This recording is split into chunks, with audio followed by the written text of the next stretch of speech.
Hello. I hope you guys are all doing well.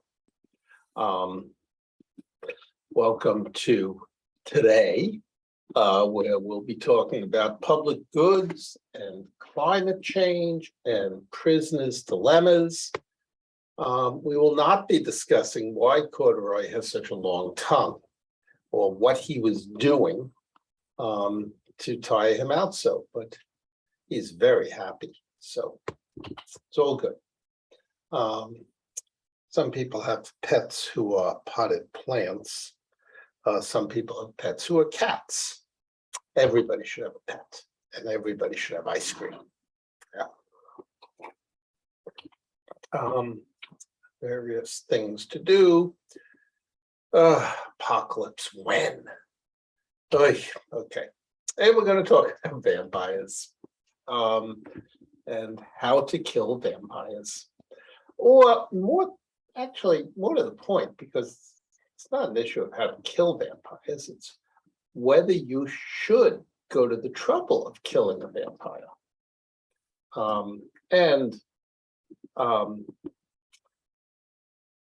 Probably my all-time favorite TV show, Buffy the Vampire Slayer.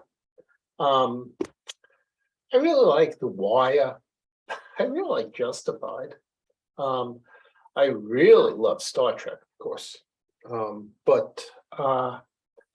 the first 4 or 5 seasons of Game of Thrones. Season 6 and 7, I kind of could coast on because, well, I felt like they weren't keeping up. And season 8 is unspeakable. I mean, the backwash from season 8 was so bad that anyway, what do we have here? Buffy, Blood, whatever, and Van Helsing. Not quite sure even what that one is, but okay. Best TV show ever. Okay. Problems with markets, public goods, externalities, business dilemmas, and Buffy the Vampire Slayer. Okay. Private goods can exclude access. Public goods are open to all, and that is the problem. Market encourages production of private goods, and then we have the problem, the tragedy of the commons and free riding. Prisoners' dilemmas, and how do we regulate morality, regulate behavior to overcome the collective action problem? Okay. And this is the basic idea of capitalism. Create wealth, and in the process, make everybody better off. Come up with a better cell phone, a better coffee, a better mug. And people will benefit from having that better mug. You will get rich from having come up with this better thing, or this better way to make it, or whatever. And everybody will be better off. This is the idea. The problem is, and I mentioned this before, every incentive is a disincentive to do the other things. If you have an incentive to engage in private market production, you have a disincentive to do other things, to take care of family, to help the elderly, disabled, or to provide for public goods where you cannot charge people for access. Take Buffy, played by Sarah Michelle Gellar. She couldn't make a living saving the world. She saved the world in every season. But she couldn't charge people for it. She even died once. Got a tombstone. They had to bring her back because they decided they wanted to have another season. This was the end of season 5. In many ways, it was the right ending for the show. 5 seasons was perfect. But they brought it back. Season 6 had some real high points, including what may be the best episode of all, the musical episode. But it fell apart because Joss Whedon, the showrunner, was doing 3 shows at that time. Not going to go on. You know, season 7 had its good points and bad points, but kind of was okay. Sarah Michelle Gellar was a child actress when she was 4 years old, and she said the immortal words, "Where's the beef?" in an ad for Burger King.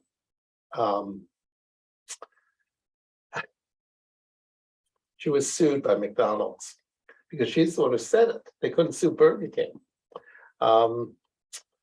Settled something. Okay, now some do produce public goods. Don't charge.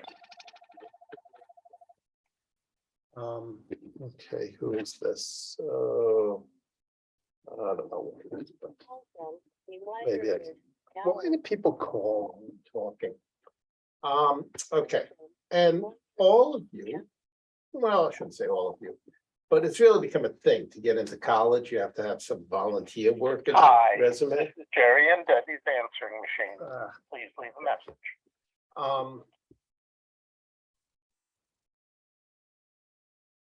Went away. Good. Okay. You know, and you do things for the public good. That's nice. Of course, you also have private goods, private benefits, because better chance of getting into good college. But, you know, we'll ignore that. People do public good things all the time. Of course, we could say we wouldn't have to clean up so much waste if we didn't produce so much waste.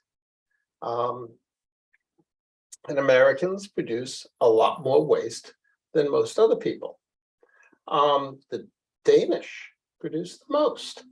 Why did and not just the most, but a lot more than other people? What's with Denmark? You know, Switzerland produces more than the US, and there's the US. And you go on down from there. Russia produces more than the average for affluent countries belonging to the Organization of Economic Cooperation and Development. Did I tell you that I will say nice things about you if you can tell me the origins of the OECD? I used to say I'd give extra credit for that, but I can't do that. You know, I'm not gonna. Yeah. But anyway,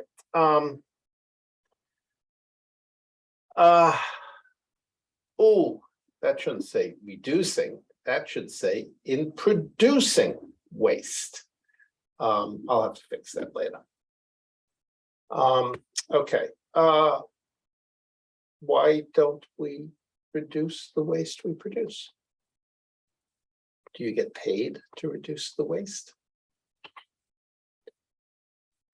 This past summer was hot, but it's only going to get hotter.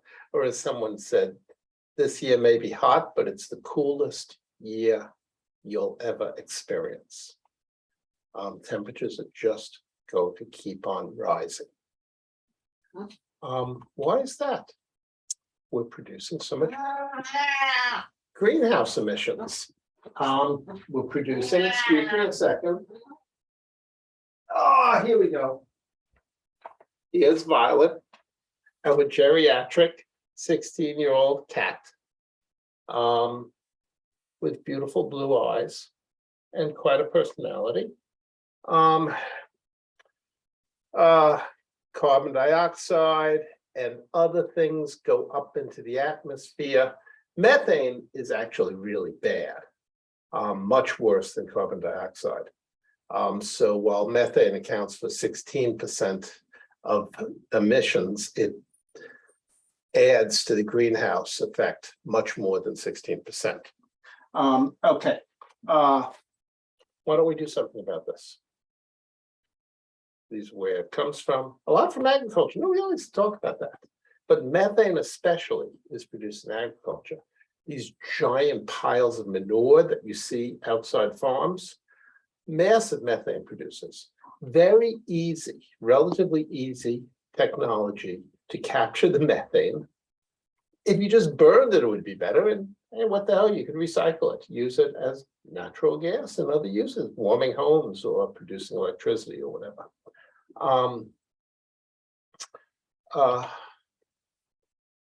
Where do the emissions come from? China, especially. The United States, we're actually producing less. We've made some progress. But as China gets richer, it produces more. As India gets richer, it produces more. Europe and North America can reduce their emissions a lot, but it's not going to make that much difference anymore. It used to be they were the major producers. Here's US emissions, which have been going down for basically since Obama was elected. And again, we're getting much more efficient in the way in our production of greenhouse gases, which is a good thing.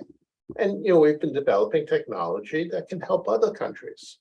But still, we're at this point only 15%. Europe's only 9%. That's a quarter coming from the rich world.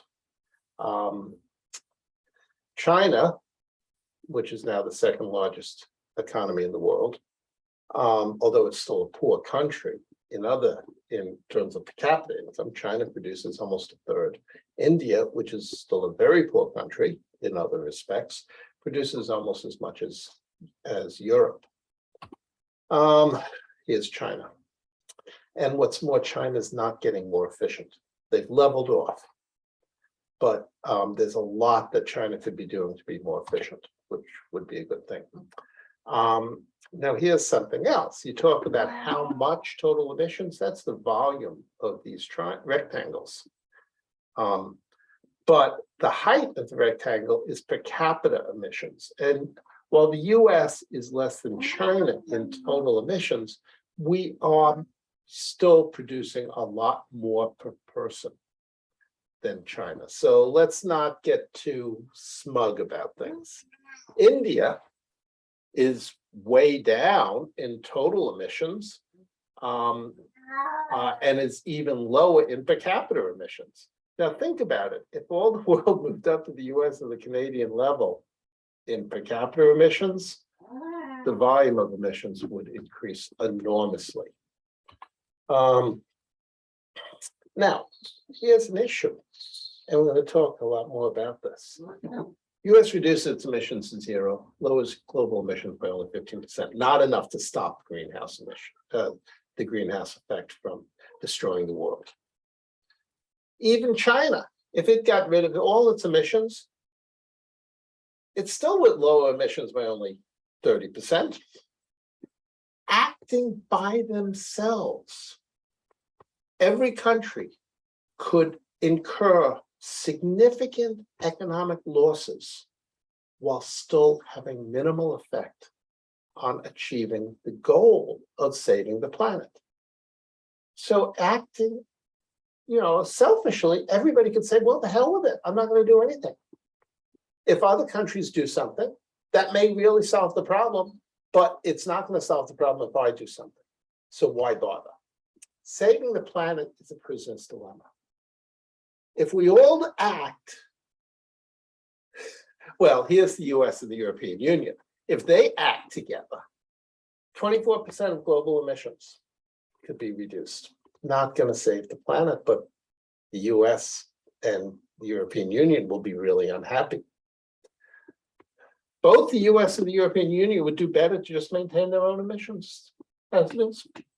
What the hell? It's not going to make any difference to the planet, but at least we'll have air conditioning and drive like crazy for a few more years. That puts us in this box. The planet will be dead. The only solution is to get everybody together, which is what the Paris Accord has been about. Trump, of course. Of course, whatever. I'm not going to give his reasons. You could make your own judgment about them. But the fact is that one of the first things that Donald Trump did when he came into the White House was to try to get us out of the Paris Accord. Fortunately, Obama had rigged it that The president-elect in 2016 wouldn't get to do that, had to wait until 2021. At which point Biden was in office, having been legitimately, honestly, fairly elected by a landslide. And Biden put us back into the Paris Accord. And the Inflation Reduction Act will dramatically reduce our emissions. So that's a really good thing. The problem is, to get back to public goods, saving the world does not pay. Does not pay for individuals. It does, obviously, it pays for everybody, but not for individuals. You don't get paid for saving the world because what you're doing is producing a public good that everybody gets to enjoy, whether or not they pay for it. It's like this tree in front of our house. I love this tree. Rose's cherry tree, named after our firstborn because we planted it in Harana after she was born. And we have a lot of daffodils underneath. And when it blooms, it's just gorgeous. And it's blooming in April, early May is kind of a sign of spring coming. You walk along the street, you see the tree. Neighbors will stop, tell us how much they love the tree, how pretty it is, etc. We don't charge. Why don't we charge? We can't.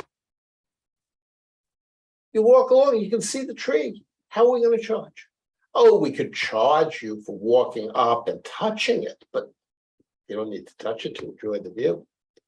Clean air, beautiful views are often free for all. You can only profit from something if you can exclude some people. Buffy's problem is that by saving the world from the vampires and the other bad things, she saves everybody whether or not they pay. And nobody's going to pay if they can get the benefit without paying. They would rather free ride. This is the key word, free ride.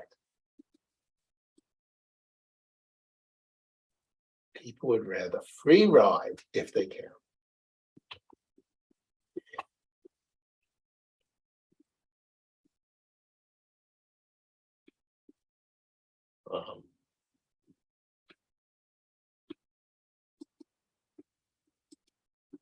Oops. Let's get rid of this thing. Safety from demons and vampires is non-exclusive. Everybody can get it, whether or not they pay. You can only charge if you can exclude. Exclusive goods like my coffee mug or my coffee or my phone. These are things that I can keep you from having unless you pay me for them. But the view of our cherry tree, clean air, a healthy environment, the Amherst Common, you can't exclude people. You could exclude people from some, like the Commons. You could put a fence around it, charge admissions to walk on it. People could still look at it, but they could walk on it without paying admissions, have a gate, somebody at the gate. Markets and capitalism depend on restricting access. Ironically, the system is justified on the grounds that it provides an incentive for people to produce wealth, but it only works if you can restrict access to the wealth that is produced. Isn't it economics great? I mean, think of this paradox. Without non-excludability, that is, if you cannot exclude people, no one's going to pay, and capitalism doesn't work. Capitalism depends on stopping people from having things, even if they would be free. It's like, no capitalist is going to have something like the Amherst Town Commons unless you put a fence around it. Stopping people from accessing it is not going to produce more commons. It just gives somebody a way to make a profit from the commons. There's no extra cost to speak of for somebody looking at our cherry tree. It doesn't cost us anything. But we will only make a profit from the cherry tree if we stop some people from watching it, even though the marginal cost of them looking at the cherry tree is zero. Here's Gramercy Park between 18th Street and 21st on the east side of New York. Well, actually, the park is 20th, 21st. The neighborhood is 18th, 21st Street. People in the neighborhood are allowed to join the park, which gives them access. There's a gate around the fence, around the park, and you have to have a key to get in. A private park. This creates a private good, something that people have an incentive to maintain, to keep up, to beautify, etc. Now, they don't stop you from looking at it. They would if they could, but they can't. But they do stop you from walking in the park or sitting there. You can't go in. That makes an exclusive good, and people are able to make money from it because of the fence. The wall makes Gramercy Park a commodity that you can sell.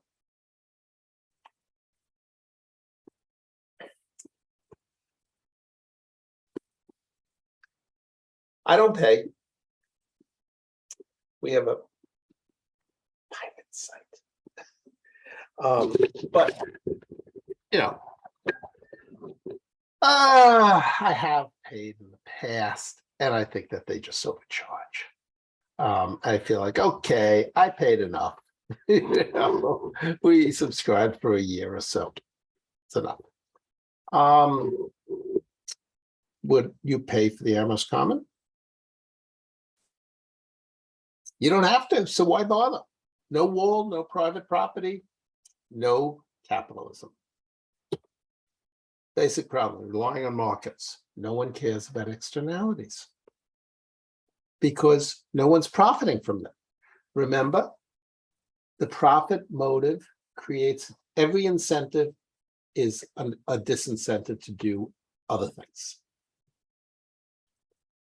Focusing on market profit is a disincentive from producing public goods. Why solve the problems of the world if you can make money by creating more problems? God. Saving Venice would be a public good. Buffy produces public goods when she saves the world from vampires and demons. These are all non-exclusive things. We all benefit from Venice.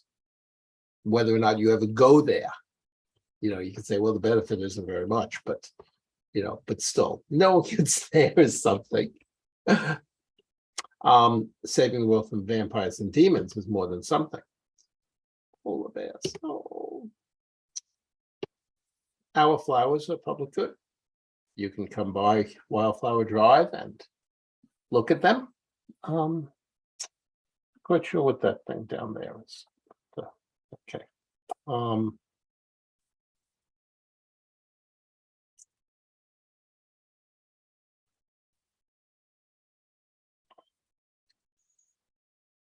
Slaying vampires, public good, but it's not excludability. If you save the world is saved, whether or not you pay it. You get it even if you don't contribute. Non-exclusivity.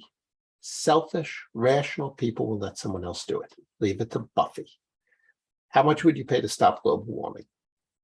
Maybe we should charge for carbon. That would be a good idea. Carbon is still very cheap. Why would Buffy save the world? She can't charge, she can't profit. She'd do better to rob banks. She could try to charge. She could ask every time she saves somebody, she could ask them, will you give me $1 or $100, whatever? But would people do it? No, they were already saved.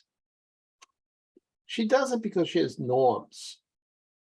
And norms are something that you do not want to understate. Her mom taught her good norms. Her mom taught her to be a good person. Good norms are vital, but good norms are undermined by markets. Remember, every incentive is a disincentive for other things. The incentive to make money, to produce goods at a low price, to produce quality goods at a low price, to make a profit, is a disincentive to act like a decent human being. And look what happens when norms are violated by people who want to make a profit. We need to find some other way to, which amounts to some laws and compulsion. New Jersey, for example, has a decent law that, hey, build a cemetery, operate a cemetery, you get a tax exemption. Encourages people to have a decent cemetery. And besides, why do we want to be taxing dead people in effect? So somebody came along and said, hey, what the hell? I'm going to bury my first wife who died under very mysterious circumstances. I'm going to bury her on a golf course so that I don't have to pay taxes on the golf course. Oh, fuck this. Now they're going to have a law about what you're allowed to do on a cemetery.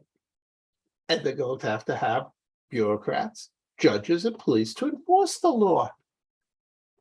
You know, and when the state intervenes like this, when we have laws, it's kind of with a heavy hand. You know, with limited exceptions. You know, when Buffy saves the world, she does it with a light hand, and she recognizes special circumstances. So she doesn't kill Angel because he's a vampire, but he's a good vampire. And eventually she doesn't decide she's not going to kill Spike because he's a good vampire. And there are other demons that she lets go. She handles she handles things that, recognize the context. Laws don't do that very well. Expanding the state is a poor substitute for good norms and moral values. It's a substitute, yeah. And often it drives away norms and moral values because people say, well, there's no law against it, so it must be okay. Well, no, it's not okay to bury your ex-wife who died under very mysterious circumstances. At a time that was very convenient for certain people, but it's not okay to bury her on a golf course. Okay, instead of values, try using the market to get Buffy to kill vampires. Rewriting, transactions costs. How are you going to reward Buffy? How are you going to keep track of the number of vampires she kills? Who's going to come up with the money? You're going to follow her around? You're going to bargain with her how much per vampire? Maybe she'll only kill the easy vampires? And free riding, who's going to pay? Oh, well, we're going to have a tax. The heavy hand of the state again. We could try drafting her, which is basically just a way of forcing her to work for free. And this gets to Socrates. You may have read some of Socrates before. I hope you will at some point. Socrates was in the Athenian army, and at one point, he was going off to a difficult battle that the Athenians were going to lose, as happens. And he thought about it, if we win, it's not going to matter whether or not I was there. If they win, then there's a good chance that I'll be injured for no purpose. So what would he do if he was selfish? He would just leave. He wouldn't stay and fight. He'd let other people win the battle or lose it. But if everybody does that, it would be a disaster.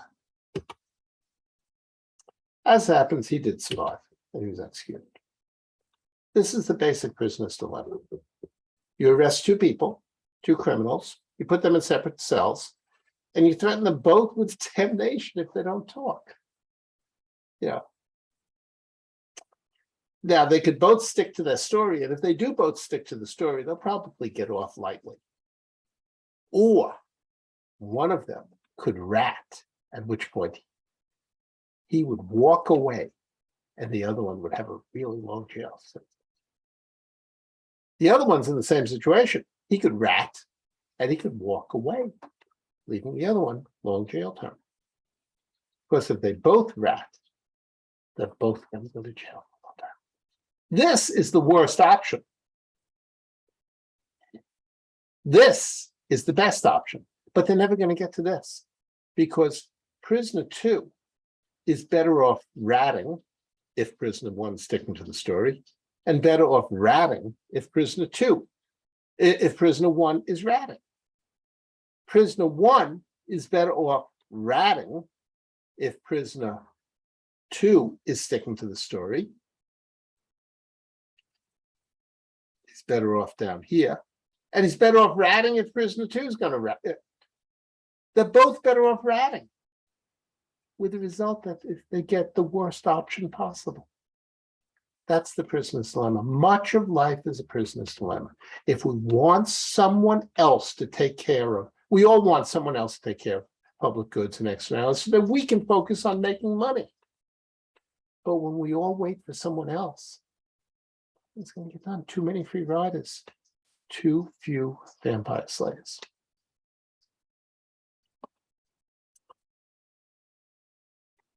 Should you ride the bus to school or should you drive?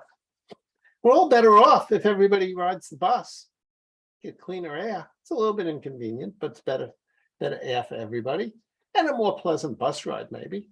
Or maybe less. Actually, maybe more crowded. But you'll be there with your friends. I don't know.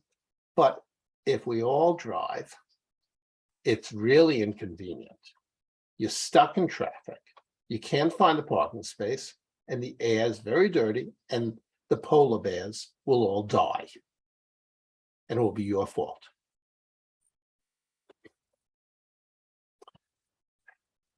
All free riders, no Buffy, no public goods. Again, generalized reciprocity, good moral values. Not getting too hung up on making profit. Or taxes and drafts.